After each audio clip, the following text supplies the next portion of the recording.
Tes. Hidupnya gimana? Tes. Oh ya.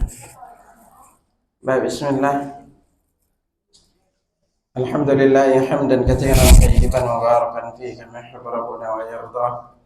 Asyhadu an la ilaha illallah wahdahu la syarika lah wa asyhadu anna Muhammadan abduhu wa rasuluhu la nabiyya ba'da.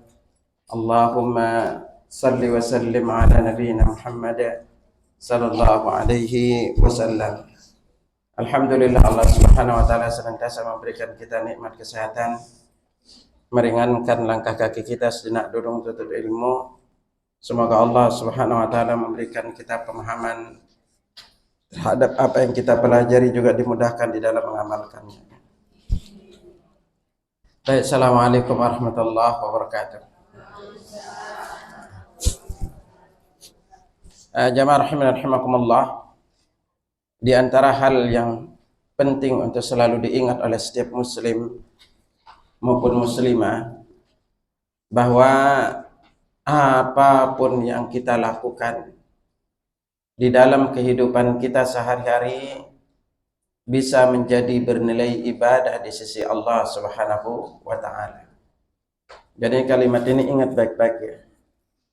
Dan apabila kita sudah katakan kalimat itu ibadah, maka Allah Subhanahu wa taala tidak akan pernah terima ibadah kita kecuali setelah memenuhi dua syarat penting. Dan ini jamaah selalu ingat setiap kali beribadah. Syarat pertama adalah yaitu kita harus ikhlas melakukannya karena Allah. Yang kedua itu adalah sesuai dengan tuntunan Rasulullah sallallahu alaihi wasallam. Dua perkara ini adalah di antara konsekuensi dua kalimat syahadat yang kita baca.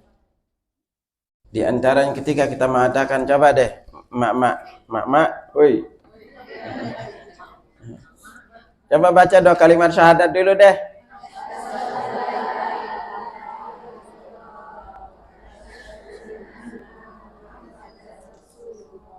Kurang jelas sih. Coba ulangi, 1, 2, 3.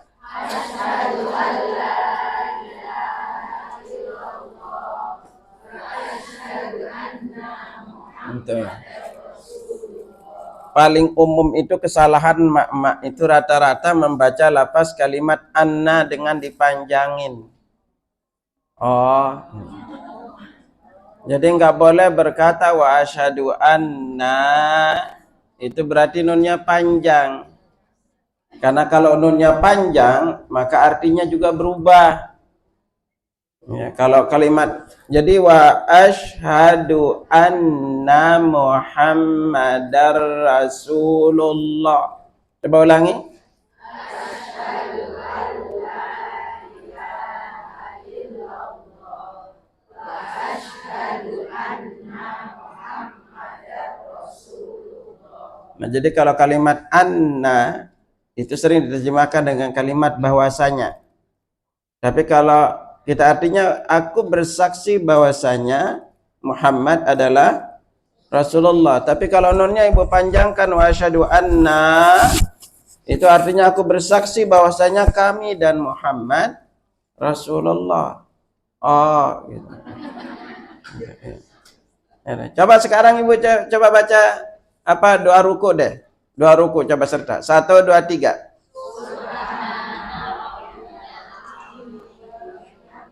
Ulangi.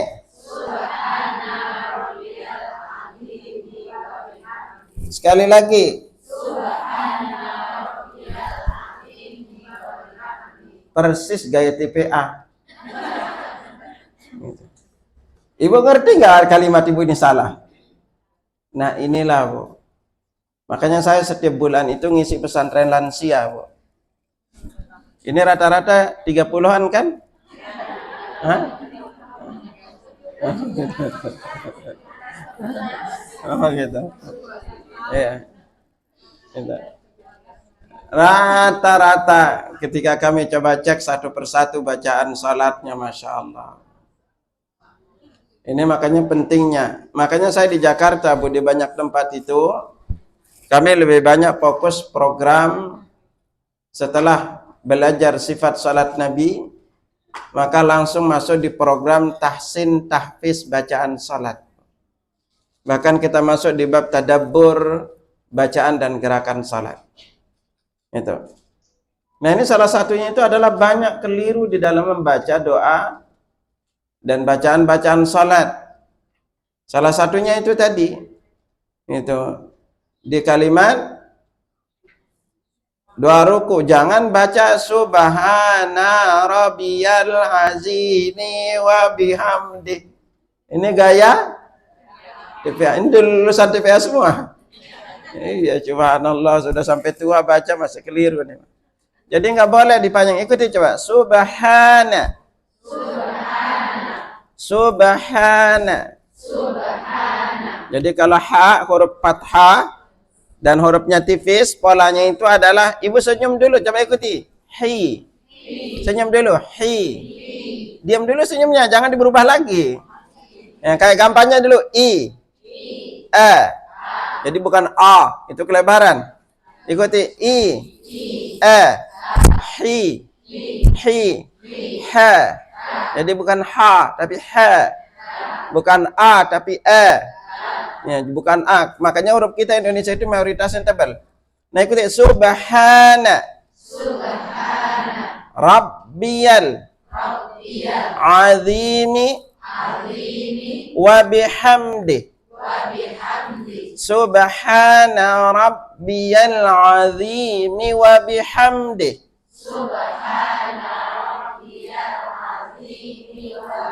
Masih belum sepakat. Kedengaran, ikuti. Jangan nunnya dipanjangin, jangan bilang subhana rabbiyal, bukan itu.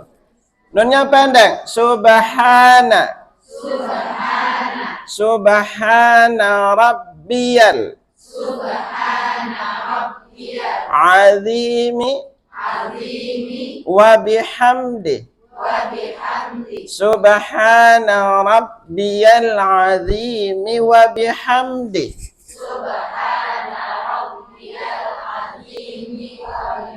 Makanya ketika berhenti azimi wa bi jadi panjang. Langsungin. Subhana rabbiyal azimi wa bihamdi.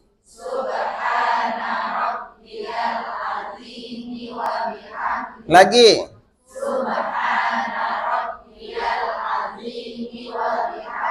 Udah mending.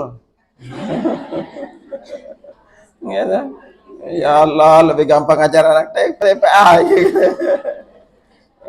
Ya, itu. Coba sekarang Ibu baca tahiyat deh. Serentak, tahiyat. 1, 2, 3.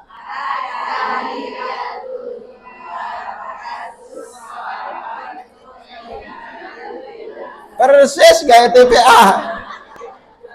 Itu. Ya Allah, ini Ibu panjang pendeknya udah nggak jelas. Gara-gara nggak pernah diganti. At-tahiyatul mubarakatus salawatus. Ya Allah, gitu kan. Taknya itu nggak boleh dipanjangin, Bu. Bukan at-tahiyatul mubarakatus.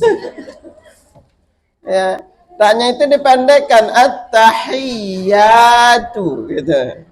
Ya, ini kayaknya mak harus dicek nih bacaan sana. Nanti saya kirimin deh program tahsin tahfiznya ya. Agar Ibu benar. Ini udah coba kayak dua ruku. Ibu baca pelan apa cepat?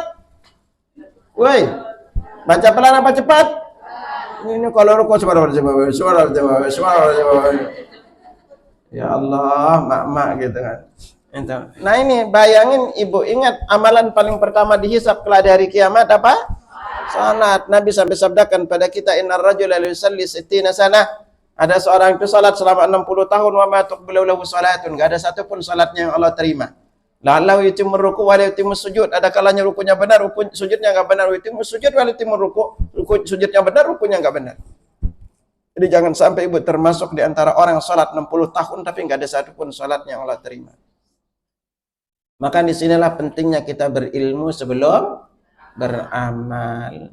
Makanya mak-mak itu jangan malas untuk ilmu. mak itu duduk nuntut ilmu 1 jam itu lebih baik dibanding salat malam walaupun 1000 rakaat. Walaupun nggak ngerti-ngerti duduk aja gitu kan. Ya mama kalau mau selonjor nggak apa-apa. Dia kalau duduk agak lama dikit udah kaki pegel, goyang kanan, goyang kiri gitu kan. Nggak apa-apa, selonjor aja, dinikmatin gitu. Ya, gitu. Ya, makanya kalau yang mau nyender nggak apa-apa, nyender aja gitu. Ya, gitu. Ya, iya gitu. Kalau mama bagusnya itu apa, kalau mulut ngunyah nggak ngantuk. Gitu. Kalau mulutnya ngunyah nggak ngantuk tuh. Ya. Nah ini makanya belajarlah sekalian. Ya walaupun yang disampaikan itu nggak ngerti-ngerti, datang aja. Ya walaupun ditulis nggak pernah dibuka lagi.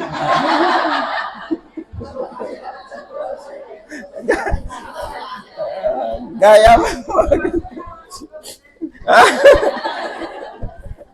itu ya, itu.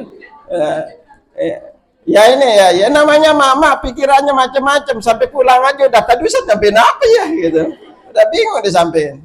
Nah, makanya hadirlah ke majelis salim ya, karena ini besarnya pahala nuntut ilmu. Nah, sama dengan ketika kita kepengen jadiin rutinitas kita jadi ibadah, maka kita harus juga berilmu dan harus ikhlas juga lakukan karena Allah.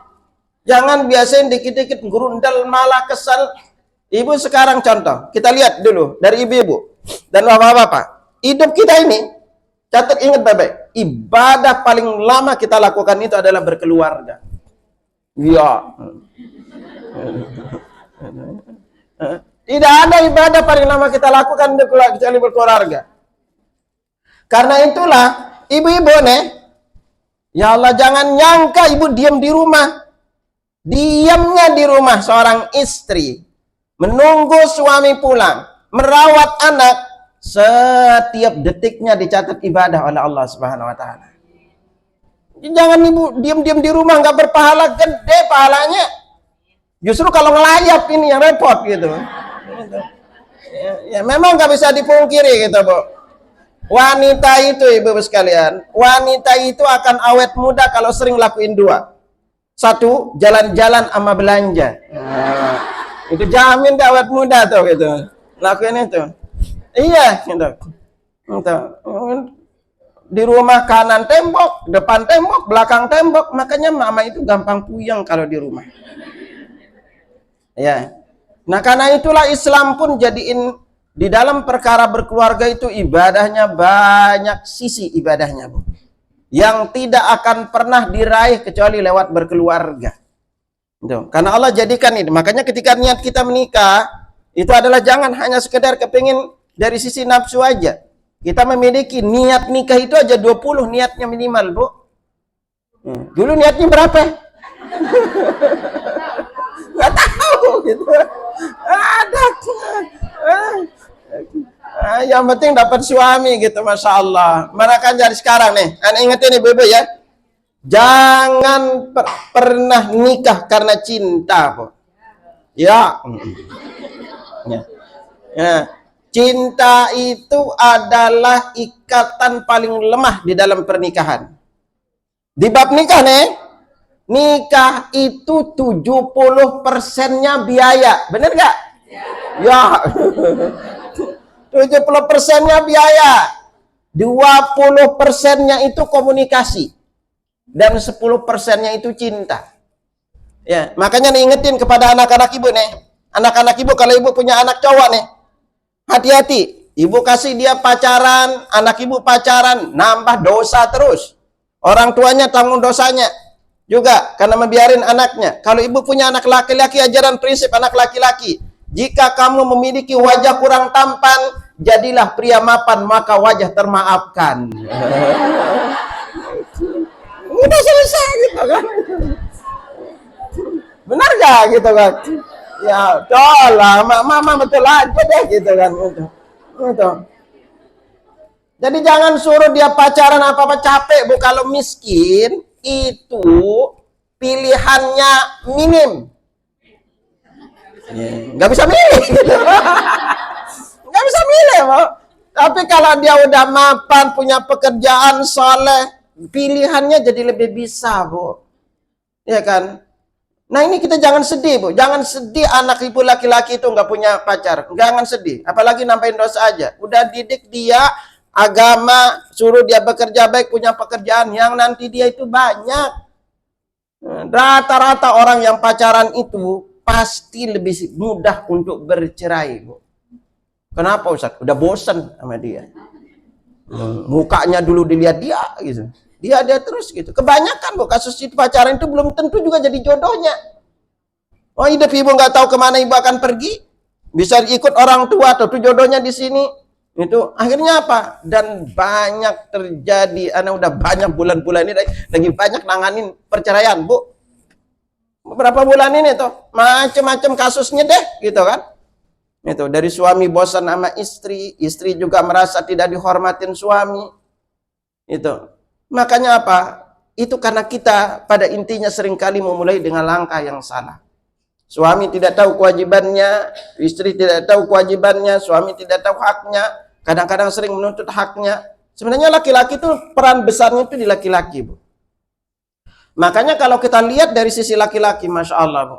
Laki-laki, seorang suami itu kalau udah menikah banyak sisi ibadahnya di dalam berkeluarga. Yang begitu sulit dia dapetin itu kalau dia tidak berkeluarga. Saya ambil contoh, Bu, di bab nafkah, Bu. Ya. Di bab nafkah. Kalau kita masuk di bab nafkah. Nafkah, uang yang diberikan oleh seorang suami ke istri lebih gede pahalanya dibandingkan uang yang diberikan ke orang tuanya sendiri. Oh, itu. Enak itu kan ya. Kenapa, Ustaz? Karena ke istri hukumnya wajib, Bu. Ke orang tua hukumnya tidak wajib, atau sunnah hukumnya. Hanya berupa kebaikan anak. Makanya lebih gede ke istri pahalanya. Ya. Makanya Nabi sampai kasih kita 4 pilihan tempat sedekah. Dinarun anfaqtahu fi sabilillah. 1 dinar kamu infakkan di jalan Allah. Wa dinarun anfaqtahu fi raqabah. 1 dinar kamu infakkan bebaskan seorang budak. Wa dinarun tasaddaqta bi ala miskin. 1 dinar kamu sedekahkan untuk orang miskin. Wa dinarun anfaqta wala ahlik. 1 dinar kamu berikan untuk istrimu atau keluargamu. Kata Nabi, a'dhamha ajran. Maka yang paling besar pahalanya alladzi anfaqta ala ahlik. Yang kamu berikan untuk keluargamu atau istrimu. Jadi paling gede pahalanya di seluruh tempat sedekah itu ke istri, Bu. Ya. Makanya saya lebih senang ngasih istri uang belanja banyak-banyak, Bu. Ya. Ini besok kami jalan berdua, nginep sama anak-anak, Bu. Karena ngerti banget itu. Paling gede pahalanya itu ke istri, ngalahin pahala ke seluruh tempat sedekah. Itu makanya apa? Sampai-sampai, Bang, perlu ingetin suami Ibu. Seorang suami yang nemenin istrinya jalan-jalan, yang nemenin istrinya healing, yang nemenin istrinya belanja, itu Allah catat pahala lebih baik dibanding itikaf di Masjid Nabawi sebulan penuh. Itu besarnya pahalanya. Apalagi seorang suami udah datang ke mall, lalu istri ambil semua barang yang dia butuhkan. Nek. Jadi istri udah diantar ke mall, lalu lihat semua barang yang dia butuhkan, lalu datang ke kasir, lalu suami lihat tagihannya, lalu suami bayarin, lalu istri tersenyum bahagia, itu amalan yang paling dicintai oleh Allah Subhanahu wa taala. Sederhana, Bu. Iya. Ya kan gampang kan gitu kan. Allah.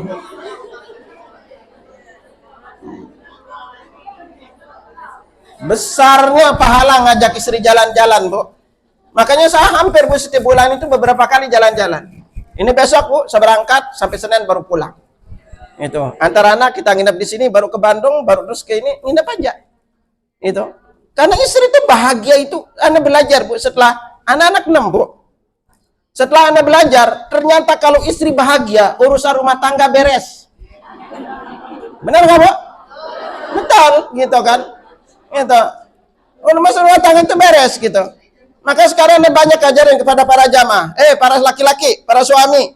Itu. Istri itu kalau sehat, istri itu kalau rawat diri, rumah tangga situ beres.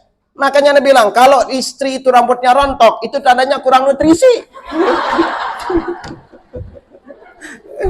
Ya, kalau kulitnya udah mulai gelap gitu ya.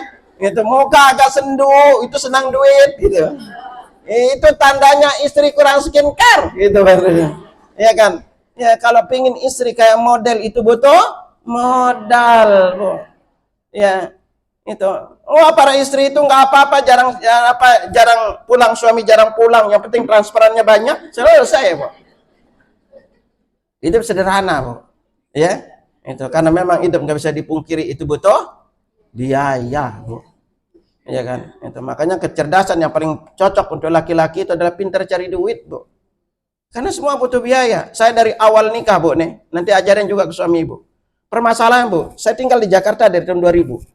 Setelah banyak keliling ke jamaah-jamaah ya. Karena saya punya banyak pengajian juga kayak di Pondok Indah, Bu. Dulu di Pondok Indah, apalagi Kemang. Kemang itu kita geng-geng sampai banyak tuh jamaah. Di geng, belum di wilayah yang dikatakan elit ya. Dari Kemang, terus wilayah Cilandak, terus lalu utara tuh di apa namanya, mana tuh tempat orang-orang Cina banyak, ya geng-gengnya sana lah, Bu.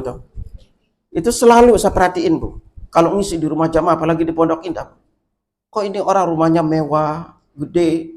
Tahu di Pondok Indah itu puluhan miliar kan rumahnya, mobilnya itu bukan 1 2, Bu, bukan 1 2. Itu ada yang sampai punya 7 mobilnya di garasinya. Anda selalu melihat polanya, Bu. Ternyata apa? Suami-suami yang Allah titipkan rezeki banyak, itu kalau ketemu dengan suaminya, itu baik, ramah sama istrinya, Bu.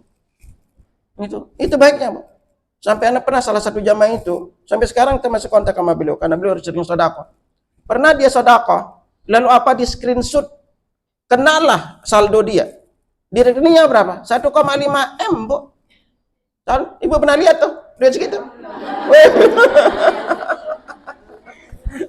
Itu saldonya, Bu. Padahal 3 harinya sebelumnya itu dia udah sedekah itu hampir 300 juta. Hampir 300 juta. Dia beli Al-Qur'an, ini kita kirim ke berbagai daerah. Kemarin aja itu hampir berapa? 100 juta lebih dia sedekah. 1,5 M tuh. 1,4 tuh. Baru selesai lamper, berkurang tinggal 1,4 M. Ya. Dan ini selalu ketemu. Tapi kalau ketemu dengan jamaah yang hidupnya sempit, susah, itu pelit sama istrinya. Itu dari itu Anda belajar, Bu, Masya Allah, Bu. Berarti ternyata rumus hidup berkah itu adalah banyak ngasih uang belanja ke istri, Bu. Saya itu kalau kasih ke istri, itu datang lagi duitnya, Bu.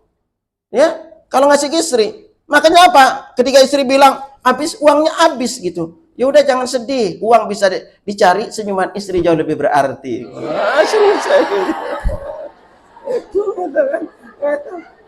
Ya Allah, Bu, gitu. Anda ngerasain, Bu, kayak kemarin tuh istri sakit, Bu. Istri sakit. Itu ngaco rumah tangga, Bu.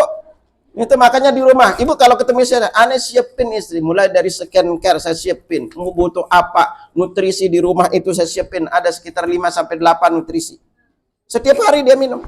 Makanya kalau Ibu ketemu sama istri Anda, pipinya itu lembut, Bu, kalau diginiin tuh. Itu kalau lembut, kalau diginiin. Gitu. Itu kayak bayi, Bu, diginiin pipinya. Gitu. Ya, karena ya ini, Bu, kalau istri sehat itu, coba kalau suami sakit, masih ada yang ngerawatin, ya kan? Istri bisa mijitin. Kalau istri sakit, aduh ngaco, Bu. Itu suami nggak bisa masak, nggak bisa nyuci, gitu loh kan? Ngurus rumah tangga ngaco. Itu nggak bisa keluar dengan nyaman itu. Kalau sakit balik lagi gitu. Makanya jaga istri agar tetap sehat. Ya. Nah ini hidup, Bu. Karena kenapa? Sekarang mau apa lagi kan? Suami bekerja adalah untuk istrinya, untuk anaknya. Makanya Allah jadikan semua itu bagi suami itu ibadah. Ya. Jangan pernah, makanya sering bilang pada saya, jangan pelit ke istri. Ya. Istri itu kadang-kadang mikir untuk beli skincare. Ya, ini cukup apa enggak bulan depan? Cukup apa enggak? Cukup apa enggak? Gitu. Lalu dituntut istri untuk tampil lebih cantik, nggak bisa. Gitu. Itu kemarin aja apa? Ketika lagi demo, Boy, ya, istri pulang gitu. Wih, macam-macam naik gitu kan. Dia cerita gitu, saya dengerin aja ceritanya. Gitu. Saya kalau pulang misalnya dari pagi pergi, Bu, nih, dari pagi malam baru pulang. Itu sebelum tidur itu istri nyerocos saja, Bu, tidur.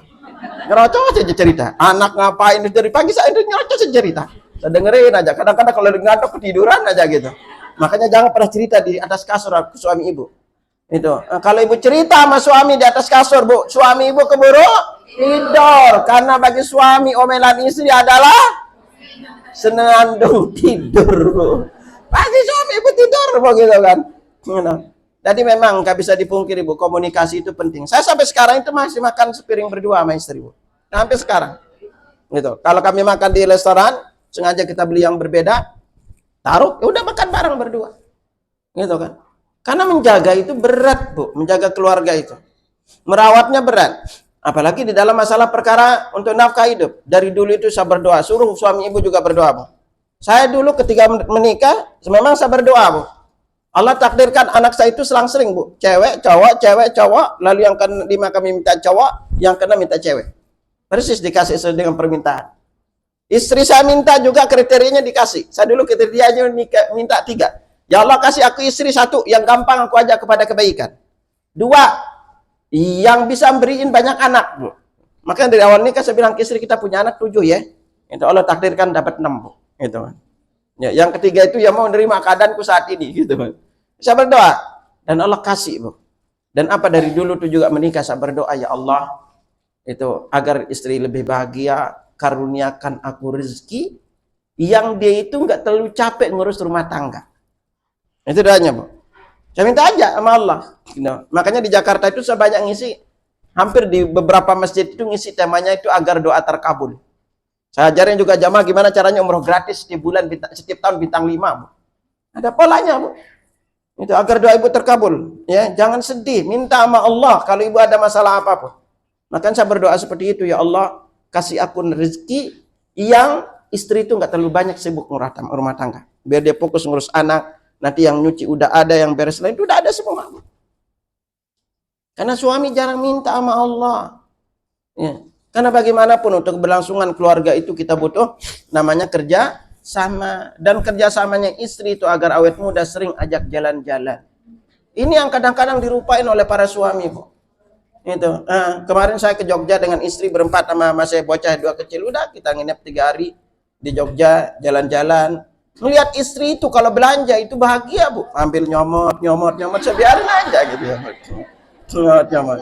Gitu kan ya. Dia ngambil, saya berhatiin aja. Oh ternyata istri itu bahagianya kalau ngambil barang. Itu ngambil barang itu. Udah sampai detik ini kalau ibu saya hanya nanya uang dipakai istri itu hanya sekali Bu, seumur hidup. Hanya sekali saya nanya. Lalu setelah itu apa? Kayak kemarin dia bilang, oh gini-gini barang mahal-mahal. Ya udah jangan sedih-sedih gitu. Berarti kalau barang mahal itu tandanya saya kurang ngasih uang belanja. Udah tinggal transferin lagi 5-10 juta. Kan selesai. Sederhana itu gitu loh. Ya, dinikmatin aja gitu loh kan. Gitu loh kan. Ya makanya rekening-rekening yang banyak duitnya itu istri yang pegang. Serius Bu. Yang rekening yang banyak duit ini siapa pegang. Kalau dia habis udah pakai aja, jangan takut habis. Ya, karena kenapa? Ya itulah. Karena bagaimanapun membahagiakan istri itu ibadah besar di dalam Islam. Nih, makanya nih. Jadi ingetin suami ibu bahwa sedekah paling gede pahalanya untuk istri. Itu kadang-kadang tapi para suami yang nggak ngerti. Tapi Bu, ada kaidah-kaidah penting juga ibu ngerti di dalam keluarga agar nanti ibu tidak salah kaprah di dalam memahami. Ya, di antara perkara penting adalah istri nggak boleh berkata harta suamiku hartaku. Oh, nggak boleh Bu, nggak boleh ya, karena harta suami ibu adalah harta milik. Harta suami ibu milik siapa? Ya, orang tuanya juga Bu. Harta milik orang tuanya. Makanya kalau istri meninggal dunia, suami meninggal dunia, tidak punya anak, istri dapat berapa? Iya. Itu kalau tidak punya anak, 1/6-nya itu lari ke orang tua dan anak saudara suami. Jadi saudaranya itu dapat. Ya kan? Itu. Tetapi ini seorang istri, ini Anda ingetin juga agar Bu nanti tidak sedih. Seorang suami tidak wajib memberitahukan berapa nafkahnya ke istri. Ya, agar bisa ini. Lalu ibu minta semua penghasilan suami, nggak boleh Bu. Nggak boleh. Ya, makanya ibu suami itu kewajibannya memberikan nafkah ke ibu. Itu sebenarnya nafkah ke istri itu berbeda untuk kebutuhan istri. Nafkah untuk hidupnya, biaya anak itu berbeda untuk istri sendiri. Istri mungkin kepengen beli baju, beli skincare, beli ini, itu beda lagi Bu. Untuk istri, ya. Nah lalu apa? Seorang istri juga, nggak ada mengerti. nggak boleh mata-matain HP suaminya, Bu. Itu hukumnya haram, Bu. Itu. Ya, ibu cari-cari gitu. Kalau memang tidak ada apa-apa suami, Bu, saya istri, dari nomor pin HP, pin apa, pinnya tahu, nomor pin apa, ATM, apa namanya, M-bankingnya juga tahu, serahin aja, suruh transferin diri sendiri. Dia butuh tinggal lihat rekening isi transfer sendiri. Kalau nggak ada masalah, kenapa ibu takut? Ya, gitu. Tetapi karena itu, suami, tugas ibu, suami memberikan nafkah ke istri. Kalau kurang tinggal minta. Kalau pelit, boleh diambil diem-diem. Ya diizinin syariat, Bu. Iya, kalau suami pelit. Ya sekarang istri mau dapat dari siapa nafkahnya? Iya kan? Itu syariat mengizinkan ambil diem-diem kalau suami pelit. Kalau suami banyak uang, ya, lalu dia pelit. Ini kemarin gara-gara perceraian itu salah satunya gitu, Bu.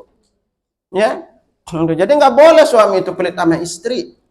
Ya, dan istri itu juga bukan dihitung sebagai pembantu yang akan membantu dia hidup. Makanya saya bilang ke teman-teman, kalian para suami yang hidupnya susah, jangan ajak orang lain susah, sendirian aja susah. Iya, tujuan menikah itu kalau niatnya ibadah, Allah pasti kasih rezeki berlimpah. Jamin. Dan seorang istri jangan pernah takut juga bahwa ketika suami itu ketika dia menikah, maka rizki istri, anak itu dititipkan lewat jalur suami. Ini baru kemarin saya ngupas di Al-Azhar Romangun, temanya itu hakikat rizki menurut Al-Quran dan Sunnah. Kalau ibu paham hakikat rezeki, Masya Allah, Bu, ibu tidak akan terlalu sedih, Bu. Ya, Anda setelah banyak belajar, Bu, dulu pertanyaan yang sering tanyain, kenapa sebagian orang kaya, yang lain hidupnya biasa-biasa, dan kenapa orang kafir banyak yang kaya? Ada orang yang sehari bekerja, sebulan bekerja cukup untuk hidup sebulan aja, dan ada orang yang bekerja sebulan cukup untuk hidup setahun. Itu dulu yang sebanyak saya pelajarin, Bu. Oh, ternyata setelah ngerti, rezeki itu punya pola, Bu. Saya sering sekarang bilang kepada para jamaah, kaya miskin itu pilihan juga ujian, Bu. Jadi kaya miskin itu pilihan, Bu. Ibu bisa milih. Apalagi suami bisa milih untuk hidupnya makmur, bisa milih untuk hidupnya biasa-biasa, sekaligus juga ujian. Ya. Jadi jangan kita pasrah dengan kondisi kita. Karena Allah berjanji in kuntum fuqara, kalau kamu miskin, Allah akan kayakan kamu. Jadi menikah itu adalah di antara penyebab Allah limpahkan rezeki kita. Jadi kalau menikah lalu hidupnya masih susah, tetap aja kita masalah dalam finansial, berarti ada masalah di dalam perkara pernikahannya. Karena janji Allah nggak mungkin salah. Nah ini yang perlu untuk kita pelajari, Bu. Agar ibu nanti tidak sedih, kok hidup saya gini-gini terus Ustadz. Uang terasa sulit dicari, rezeki juga gini. Pasti ada yang masalah, Bu. Itu di dalam kehidupan kita. Karena Allah udah janjikan kita bahwa kalau kita menikah itu punya anak, apalagi Allah pasti akan kasihkan rezeki kita berlimpah. Nah, ibu-ibu yang punya mantu, karena ingetin juga di dalam perkara mantu. Mantu ibu berhak untuk tidak tinggal sama mertua. Agar ibu nanti tidak sedih. Kenapa sih harus keluar dari mertua? Ya, karena maaf aja mantu-mantu sekarang itu rada-rada songong, Bu. Itu nama tuh si Gen Z, Bu. Ya, udah nggak bisa masak.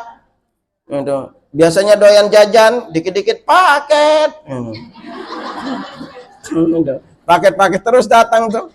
Belum goyang jarinya gampang, nggak bisa masak, goyang jari sampai makanannya, Bu. Ya apa enggak, Bu? Itu. Nah, makanya ibu nanti kalau punya mantu, jangan kalau sering lihat mantunya belanja, jangan gerundel, nih mantu ngabisin duit anak gua aja gitu loh. Ya, itu. Makanya suami ibu tugasnya memberikan nafkah. Ibu kalau kurang minta, belajar nggak apa-apa. Suami itu baiknya itu tidak nunggu istri baru minta. Dia akan kasih ke istrinya dan dia lihat kebutuhannya berapa. Nah, kalau dia berbuat baik kepada istrinya, dijamin rezekinya itu berlimpah, Bu. Serius, Bu. Gitu. Kalau dia niat ikhlas bekerja untuk kebaikan anak dan istrinya, Allah pasti kasih dia rezeki yang cukup.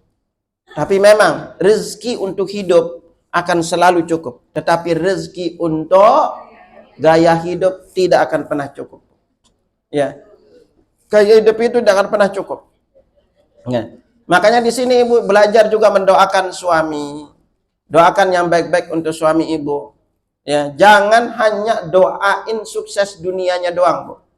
Kalau ibu doain sukses dunia, Anda belajar sekarang rata-rata perceraian itu terjadi di usia 40 ke atas. 40 sampai 50 ini adalah rentan paling banyak terjadi perceraian. Kenapa, Bu? Karena laki-laki pada intinya itu adalah ketika di masa usia 40 ini kebanyakan hidupnya itu rada-rada mapan. Ada yang udah memang benar mapan. Dari sinilah godaan itu mulai datang, Bu. Ya, entah apa, mencari alasan tidak puas karena istrinya atau lainnya. Maka nak anjurin ibu dari sekarang rawat diri, Bu. Rawat diri. Ya kan? Itu agar ibu tetap kulit kelihatan lebih senang dilihat suami. Ya, rawat diri juga, makanan dijaga. Agar apa? Paling tidak kalau karena ketika suami ibu udah 40-an dan dia kelihatan mapan, godaan di luar itu juga luar biasa, Bu. Tiap hari ingat bau temannya itu di kantor harum, belum kata-katanya itu lembut, sampai rumah istri bau, bau bawang, bau dapur, belum mandi gitu loh kan, ya kan?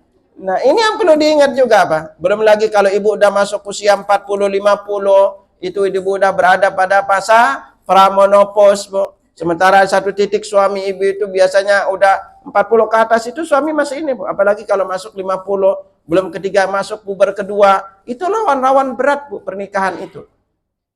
Makanya di sini juga para suami itu kalau tidak ngerti, istri juga tidak ngerti, rawan, Bu. Karena ini pengalaman aja ngelihat kok ini pada cerai, kok ini gitu kan, Bu. Ini ya.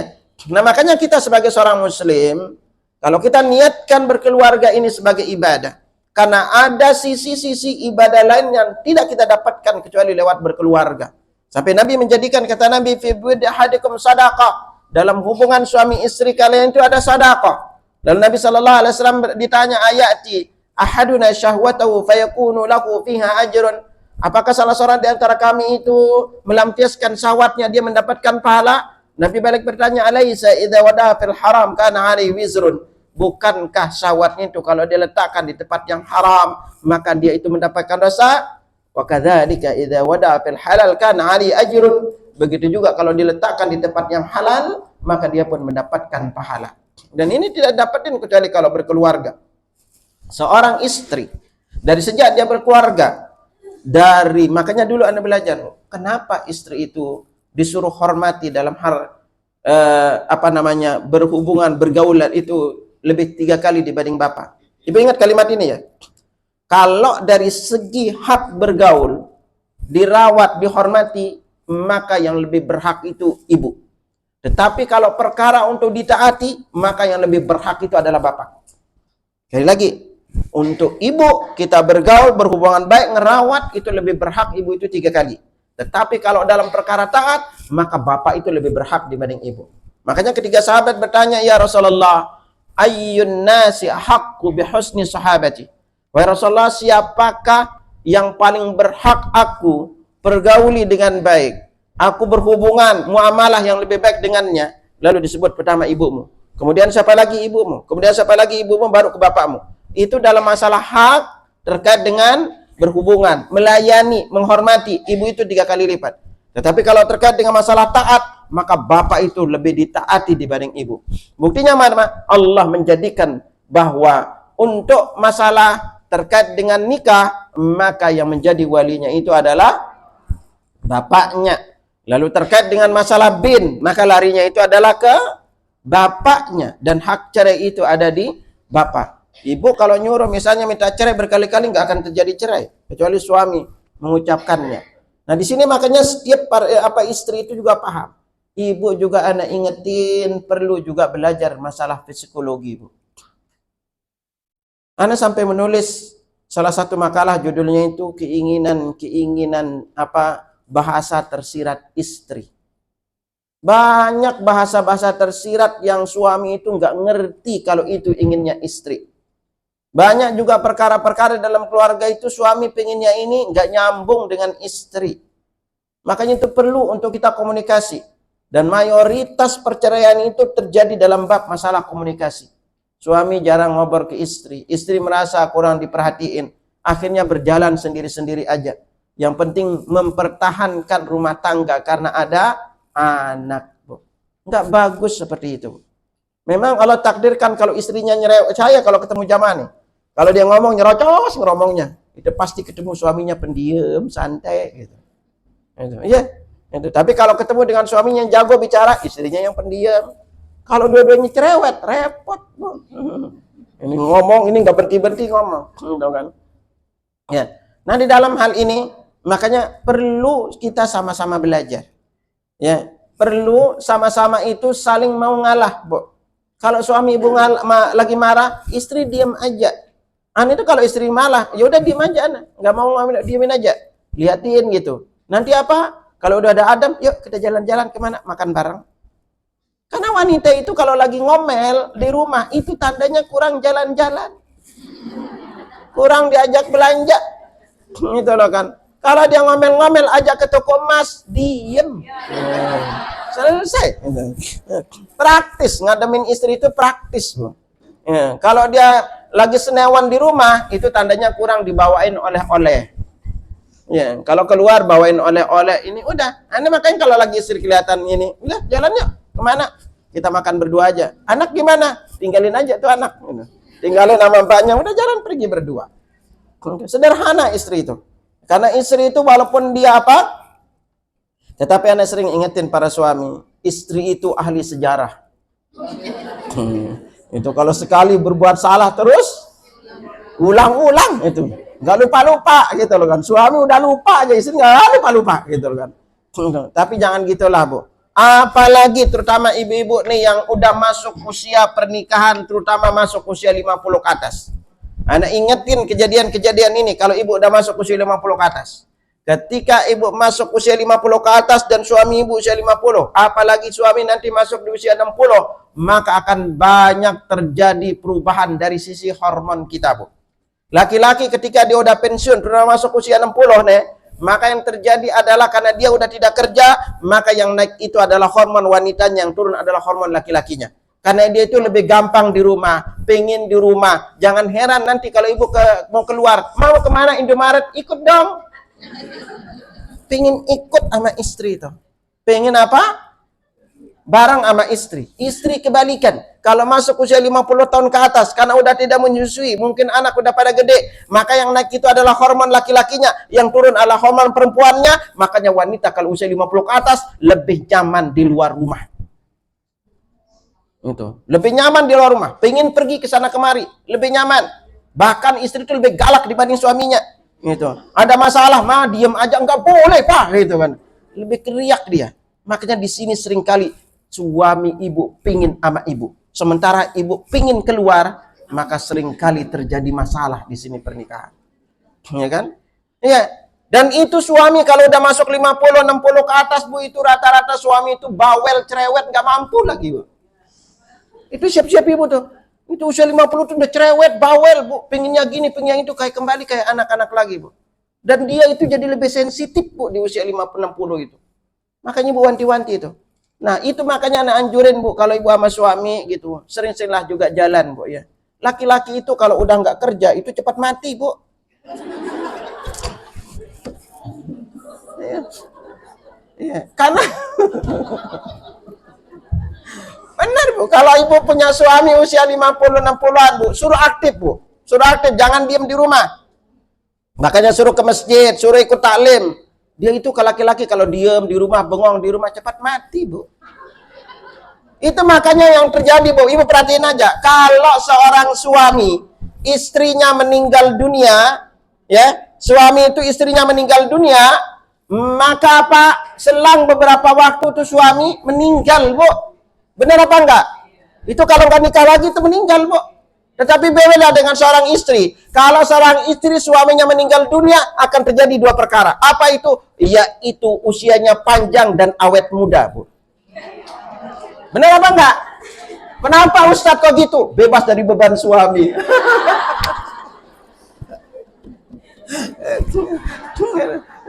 Ya Allah, yang bikin stres itu seringkali kadang-kadang bapaknya bu bikin stres gitu kan.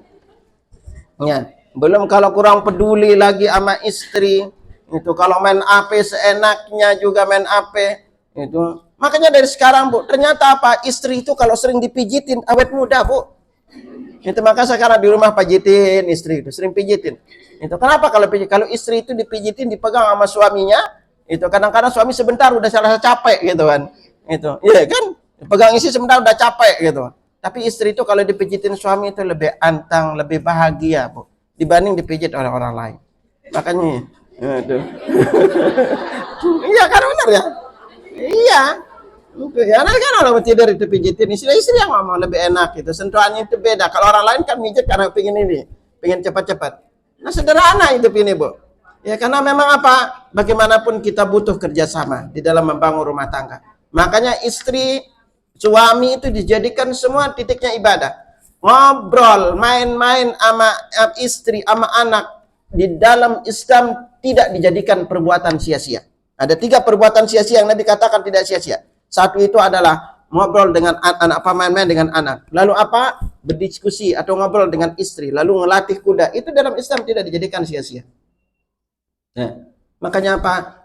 Rumus kebahagiaan itu adalah rumus rumah tangga antang dan bahagia itu kuncinya di istri. Karena peran istri lah paling gede, paling banyak. Istri, ibu perhatiin aja, kalau anak itu dirawat oleh suami, pasti gaya ngomongnya itu sedikit suami dan anak. Anak itu kekurangan kosakata. Berbeda kalau dengan istri. Istri itu, makanya ini kemarin belajar bu ya. Kenapa Nabi bilang nih? Nabi bersabda, ya ma'syaran nisa, wahai sekalian manusia, wanita, tasaddaqna, bersedekahlah kalian, wa aktirna istighfar, berbanyak baca istighfar. Fa inni ra'aitukunna aktsar ahlin nar. Karena aku melihat penghuni neraka paling banyak itu adalah wanita. Ternyata ibu sekalian, kalau ibu Allah ingin bebaskan dari neraka, sering-sering lakuin 2. Satu itu sedekah, yang kedua banyak istighfar. Saya mikir, Bu, kenapa Nabi suruh istri itu banyak sedekah dan istighfar?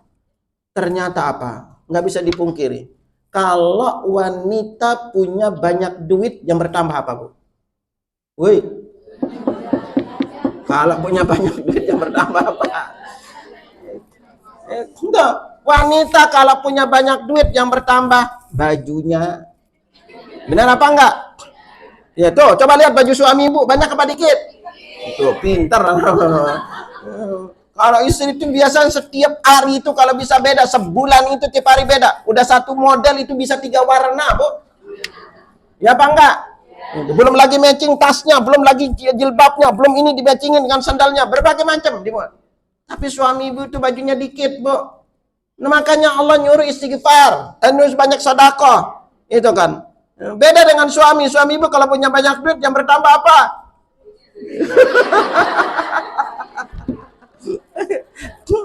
Ya makanya dalam hidup itu Bu, semuanya punya konsekuensi. Agar ibu nanti nggak sedih. Pilihan suami ibu ada konsekuensi masing-masing. Kalau ibu pilih suami tentara, siap-siap sering ditinggal, sering pindah tempat. Ya apa enggak? Kalau ibu pilih suami guru, siap-siap diajarin. Itu. Kalau suami guru, kalau ibu pilih suami pelayar, siap-siap sering ditinggal. Kalau ibu pilih suami pengusaha, siap-siap kaya.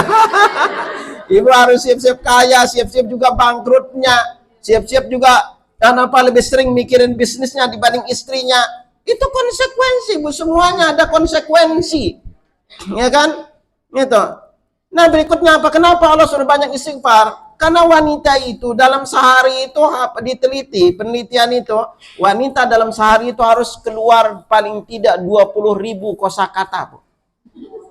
Harus keluar, Bu. Makanya kalau anak itu sama ibu, karena ibunya sering nyerocos gitu, Bu, itu otaknya lebih berkembang, Bu, dibanding sama bapaknya. Gitu. Jadi lihat aja kalau mama, ada aja gayanya ngomong sama anak gitu loh kan. Bapak-bapak pasif ngomong, makanya sih itu gatel kalau nggak ngomong. Gitu. Wanita, makanya coba aja kalau udah ngerumpi, betah, Bu.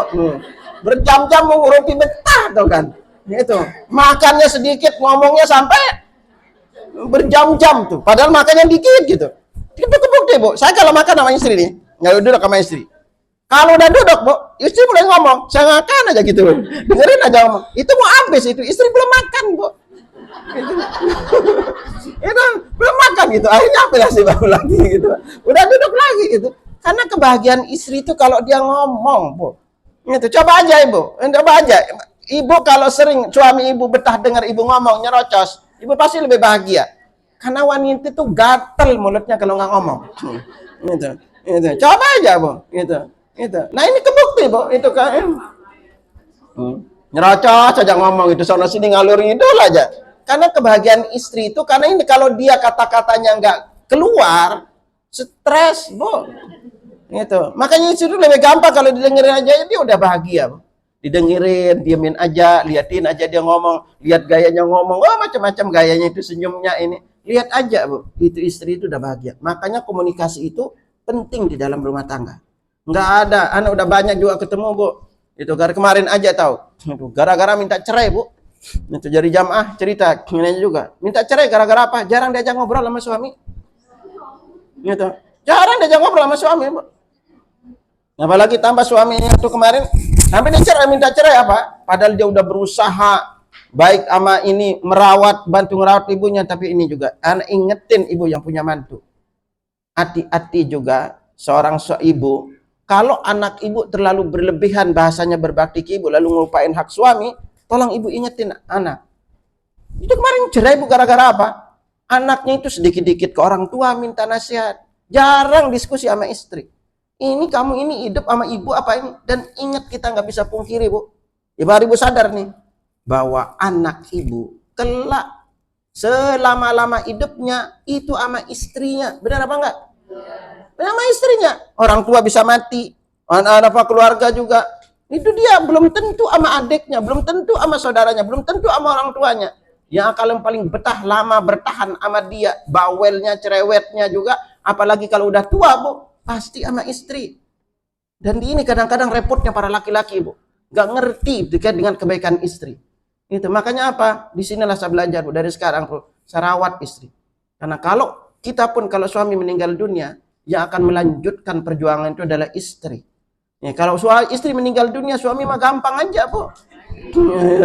Nah, tinggal nyari yang baru kan gitu kan. Karena suami itu kalau suami istri meninggal dunia gampang nyari, tapi kalau istri suami meninggal dunia yang kepikiran itu nanti kalaupun menikah ini yang sayang enggak ke anaknya. Iya apa enggak? Ya. Itu karena istri itu pertimbangan lebih banyak dibanding suami. Ya, nah disinilah makanya apa? Itu dari sekarang ibu, itu dengan suami itu akurlah. Kalau ada kekurangan suami, maafin. Jangan kita saling singgung kekurangan. Karena untuk mencari yang namanya sempurna di keluarga itu nggak mungkin, Bu. Ya, justru kita berangkat dari ini kurang, lalu kita gabungkan. Makanya kalau semuanya nuntut kesempurnaan, ibu nggak akan pernah nemuin namanya laki-laki sempurna. Suami juga nggak akan pernah nemuin namanya itu laki-laki, wanita sempurna. Nggak akan pernah ketemu. Karena kita tujuan pernikahan itu adalah, makanya di antara penyebab terbesar pernikahan itu awet adalah kita sama-sama ngerti tujuan kita. Karena hidup kita berkeluarga itu bukan hanya di dunia, tapi hidup kita juga nanti akan di akhirat bersama. Ibu, suami ibu sama apa beda di dunia sama akhirat, Bu? Weh, sama apa beda? Iya, ya suami ibu di dunia, suami ibu nanti di akhirat. Itu. Ya Ustaz, gimana kalau saya menikah 2 kali Ustaz gitu, Pak. Nanti disuruh pilih mana yang paling soleh, Bu. Ya. Tapi ibu ingat baik-baik, suami ibu nanti di akhirat, di sorga nggak ada yang punya istri satu, Bu. Iya, Bu, di sorga itu nggak ada yang beristri satu. Minimal istrinya 2. 1 dunia, 1 bidadari. Kalau meninggalnya syahid dikasih istri 72, Bu. Waduh, itu. Ya di sorga toh. Ya, 2-nya itu wanita dunia, 70-nya bidadari, Bu. Dikasih kalau matinya syahid. Ustaz, gimana kita nggak iri nggak? Kalau ibu iri nggak masuk surga. Ya, gampang. Karena Allah udah cabut, bahwa Allah berfirman, "Wa naza'na ma fi qulubi min ghillin ikhwanan 'ala sururin mutaqabilin." Penghuni surga itu kami cabut rasa iri dengki dari dirinya sehingga mereka bisa duduk berhadapan-hadapan satu dengan lainnya. Makanya kalau ibu iri dengki nggak masuk surga, Bu. Ya, jangan iri dengki. Ya, buang. Makanya ibu belajar dari sekarang. Di antara nasihat anak kepada ibu-ibu adalah Jangan terlalu peduli dengan apa yang terjadi di luar kendali kita. Ibu jangan gampang terlalu dengerin omongan orang lain. Ibu jangan terlalu gampang itu senewan dengan sikap orang lain kepada kita. Capek, Bu. Iya. Jangan terlalu biasain plong, Bu. Orang ngomong apa-apa, tenang aja. Bisa jadi ibu diomelin sama dia itu lagi datang bulan, Bu. Bisa lagi dia ngomelin ibu itu lagi nggak punya duit, Bu. Makanya ibu senewan. Coba kalau ibu udah setahun ini, bulan ini, ada minggu ini dapat transferan 100 juta, Bu. Ibu mau ngomel-ngomel. Itu biarin aja gitu-gitu mah. Kita happy aja lah gitu loh kan. Nah ini jangan terlalu dikit-dikit apalagi belajar kalau ibu diomelin sama mertua, sabar aja, Bu. Jangan terlalu diambil hati kalau mertua ngomong, apalagi tetangga ngomong. Belajar sekarang plong, Bu. Biasain diri kita jangan terlalu peduli, Bu, sama apa yang dilakukan orang lain. Makanya disinilah kita belajar, ibu jangan terlalu lihat ke atas terus, Bu. Ibu kalau jalan lihat ke atas, ngapain? Sandong. Sandong itu. Belajarlah. Dan jangan terlalu biasain pamer, Bu. Orang yang suka pamer itu orang yang paling derita, Bu. Udah beli tas-tas bagus, ditaruh di depan, gak ada yang puji.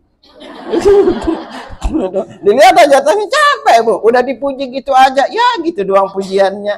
Capek, Bu. Mending kita biasa jadilah diri sendiri, Bu. Ya belajar. Itu dimanapun berada, ibu bergaul dengan siapapun. Tapi belajar kemanapun pergi itu belajarlah untuk menjadi orang yang pribadinya ceria. Dan jangan suka ngadu.